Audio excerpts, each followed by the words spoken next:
Well, on a day where chalk ruled the day, no major upsets in college football, still a lot to talk about when it comes to the AP Top 25 moving forward. Russ Thaler, Sportsline's Emory Hunt, our two-time Super Bowl champ. B-Mac, look, let's start with the #1 team in the country, Georgia.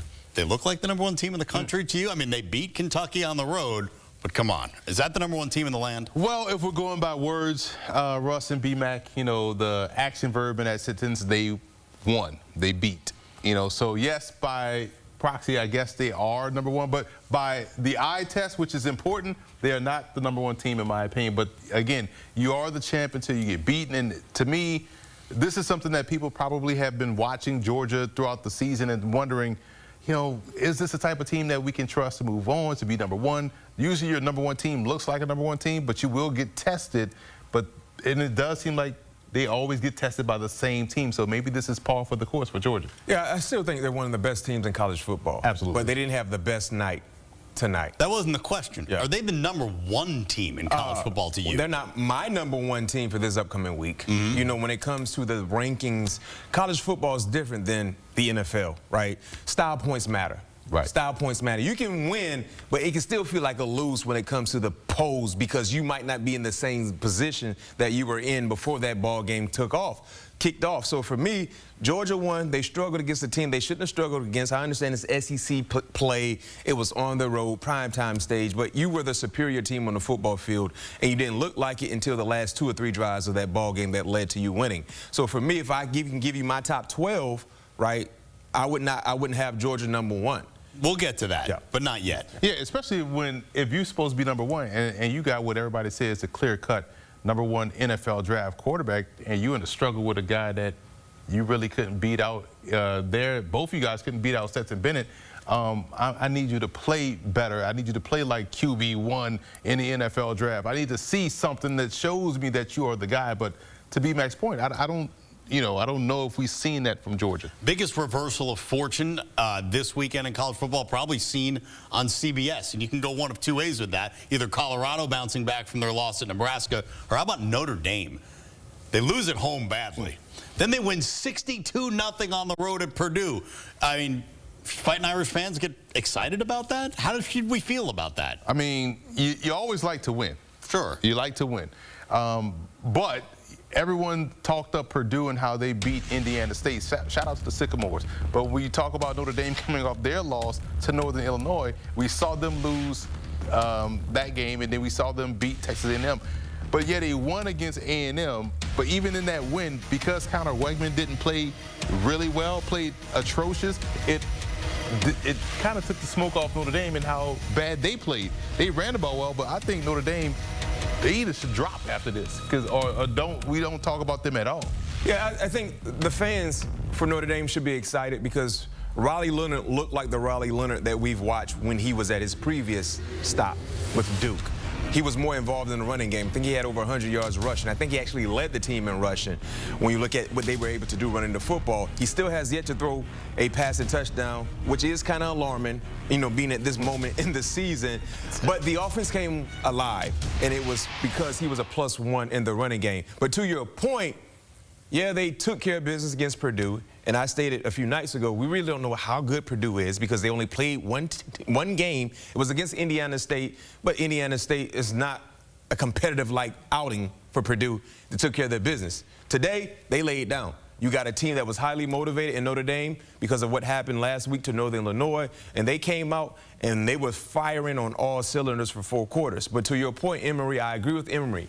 I don't think Notre Dame should move up in the polls at all, because the teams that were already in front of them going into today's matchups, they all took care of their business, right? And it wasn't like Notre Dame played against a team that we view as a playoff caliber team, heck, better yet, a ranked team, right? Purdue was still trying to figure things out, and it showcased in the game today for 4 quarters. So me personally, great game, great way to get back in the winning column, but I don't think Notre Dame should move up above any team that was already a ranked above them before today's match. All right, let's do this. Because there were no upsets, because there wasn't a whole lot of ranked on ranked stuff going on, we don't expect to see maybe a ton of movement in the polls, but in your top 12s? I know there is. So let's see, what's your top 12 right now? Well, my top 12, we got a little shakeup going on. You know, we talked about Georgia earlier today in the segment a few moments ago, and I have Georgia at 3 because of the struggle to Kentucky. Remember, Kentucky got dominated by South Carolina at home last week,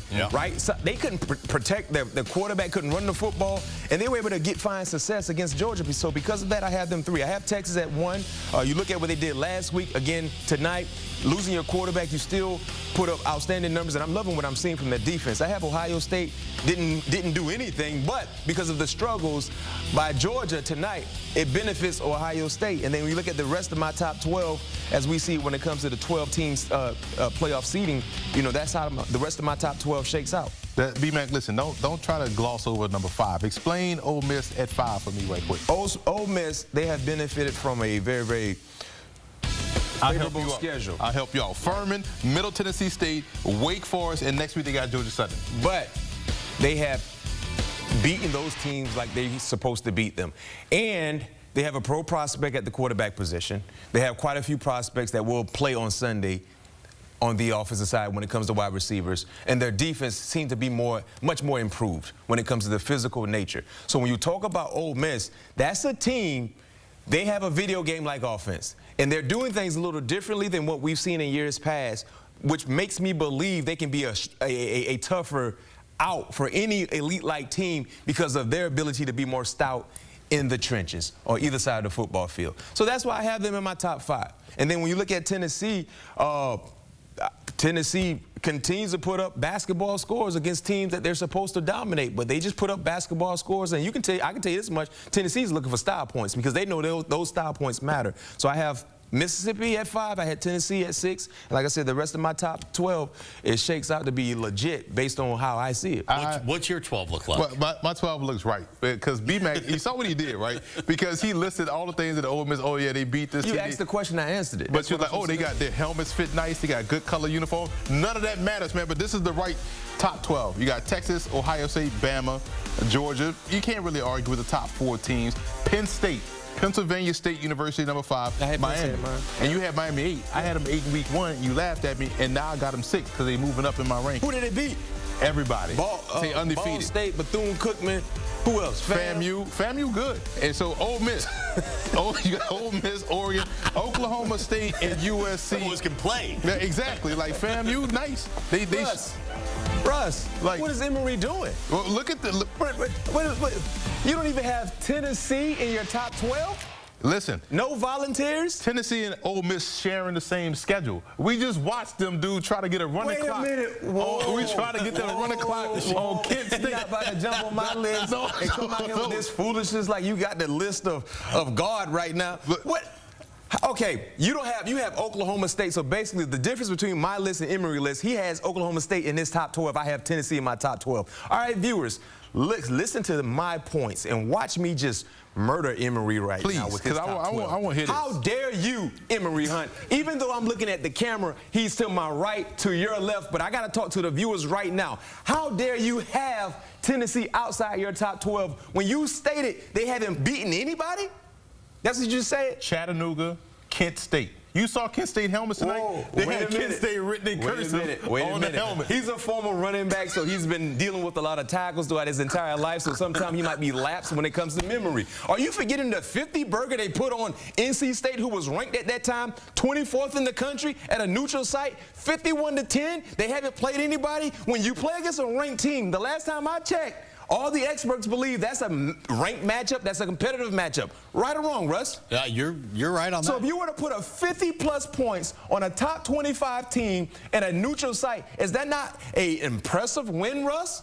It's impressive to me. I don't have to ask Emory this question because I don't want to just kind of, belittle his point even more. But what I'm trying to tell you is, you talked about Tennessee not having anybody. Keep the camera in his face because as I continue to feed these points to him, he looks so amazed and shocked, like, oh, I forgot about that. Oh, no, because here's the thing. That's a more impressive win than any win that Oklahoma State has on their resume right now. Oklahoma State beat the brakes off Tulsa today. I could take Tulsa and beat Furman, Middle Tennessee, Wake Forest, Georgia Southern. That's the thing. And also... No, wait a minute. Can you you give me Oklahoma State's most impressive win so far this season? We just talked about it. It don't Tulsa? matter. Tulsa is a good one. And they played on the team. I just don't have the stats with me right now, but when you pull up They Oklahoma State also schedule, barely beat Arkansas. The best news is that the schedules are going to get more difficult. Hold on, The teams are going to get better. Can we allow Emory to continue to miss the point that he's trying to make? Go ahead, Emory. Oklahoma State will beat Ole Miss, and they will also beat whoever else? Tennessee? Tennessee, yes.